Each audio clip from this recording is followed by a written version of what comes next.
La Bible en un an. 2 Rois chapitre 4 verset 18 à 2 Rois chapitre 5. Psaume 141.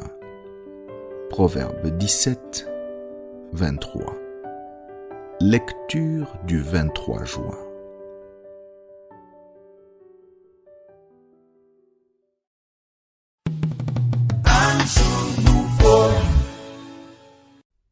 Actes chapitre 15, versets 1 à 35.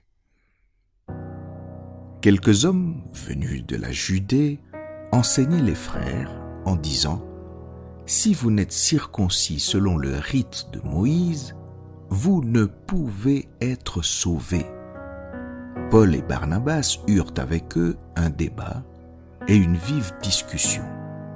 Et les frères décidèrent que Paul et Barnabas et quelques-uns des leurs monteraient à Jérusalem vers les apôtres et les anciens pour traiter cette question. Après avoir été accompagnés par l'Église, ils poursuivirent leur route à travers la Phénicie et la Samarie, racontant la conversion des païens, et ils causèrent une grande joie à tous les frères. Arrivés à Jérusalem, ils furent reçus par l'Église, les apôtres et les anciens, et ils racontèrent tout ce que Dieu avait fait avec eux. Alors quelques-uns du parti des pharisiens qui avaient cru se levèrent en disant qu'il fallait circoncire les païens et exiger l'observation de la loi de Moïse. Les apôtres et les anciens se réunirent pour examiner cette affaire. Une grande discussion s'étant engagée, Pierre se leva et leur dit : « Hommes frères, vous savez que dès longtemps Dieu a fait un choix parmi vous afin que par ma bouche les païens entendissent la parole de l'Évangile et qu'ils crussent. Et Dieu, qui connaît les cœurs, leur a rendu témoignage en leur donnant le Saint-Esprit comme à nous. Il n'a fait aucune différence entre nous et eux, ayant purifié leur cœur par la foi. Maintenant donc, pourquoi tentez-vous Dieu en mettant sur le cou des disciples un joug que ni nos pères, ni nous n'avons pu porter? Mais c'est par la grâce du Seigneur Jésus que nous croyons être sauvés, de la même manière qu'eux. » Toute l'assemblée garda le silence, et l'on écouta Barnabas et Paul, qui racontèrent tous les miracles et les prodiges que Dieu avait faits par eux au milieu des païens. Lorsqu'ils eurent cessé de parler, Jacques prit la parole et dit : « Hommes frères, écoutez-moi. Simon a raconté comment Dieu a d'abord jeté les regards sur les nations pour choisir du milieu d'elles un peuple qui porta son nom. Et avec cela s'accordent les paroles des prophètes, selon qu'il est écrit : après cela, je reviendrai et je relèverai de sa chute la tente de David. J'en réparerai les ruines et je la redresserai, afin que le reste des hommes cherche le Seigneur, ainsi que toutes les nations sur lesquelles mon nom est invoqué, dit le Seigneur qui fait ces choses, et à qui elles sont connues de toute éternité.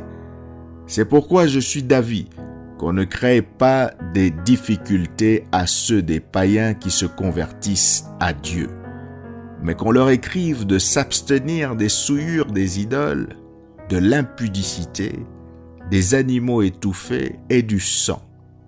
Car depuis bien des générations, Moïse a dans chaque ville des gens qui le prêchent, puisqu'on le lit tous les jours de sabbat dans les synagogues. »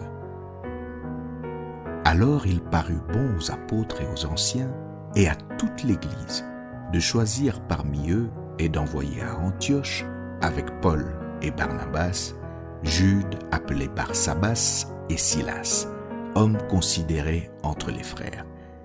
Ils les chargèrent d'une lettre ainsi conçue : les apôtres, les anciens et les frères, aux frères d'entre les païens qui sont à Antioche, en Syrie et en Cilicie, salut. Ayant appris que quelques hommes partis de chez nous et auxquels nous n'avions donné aucun ordre, vous ont troublé par leurs discours et ont ébranlé vos âmes.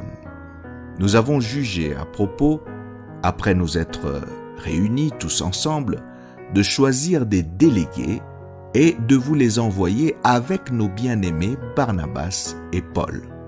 Ces hommes qui ont exposé leur vie pour le nom de notre Seigneur Jésus-Christ. Nous avons donc envoyé Jude et Silas, qui vous annonceront de leur bouche les mêmes choses. Car il a paru bon au Saint-Esprit et à nous de ne vous imposer d'autres charges que ce qui est nécessaire, savoir de vous abstenir des viandes sacrifiées aux idoles, du sang des animaux étouffés et de l'impudicité, choses contre lesquelles vous vous trouverez bien de vous tenir en garde. Adieu. Eux donc, ayant pris congé de l'Église, allèrent à Antioche, où ils remirent la lettre à la multitude assemblée. Après l'avoir lue, les frères furent réjouis de l'encouragement qu'elle leur apportait. Jude et Silas, qui étaient eux-mêmes prophètes, les exhortèrent et les fortifièrent par plusieurs discours. Au bout de quelque temps, les frères les laissèrent en paix retourner vers ceux qui les avaient envoyés. Toutefois, Silas trouva bon de rester. Paul et Barnabas demeurèrent à Antioche, enseignant et annonçant avec plusieurs autres la bonne nouvelle de la parole du Seigneur.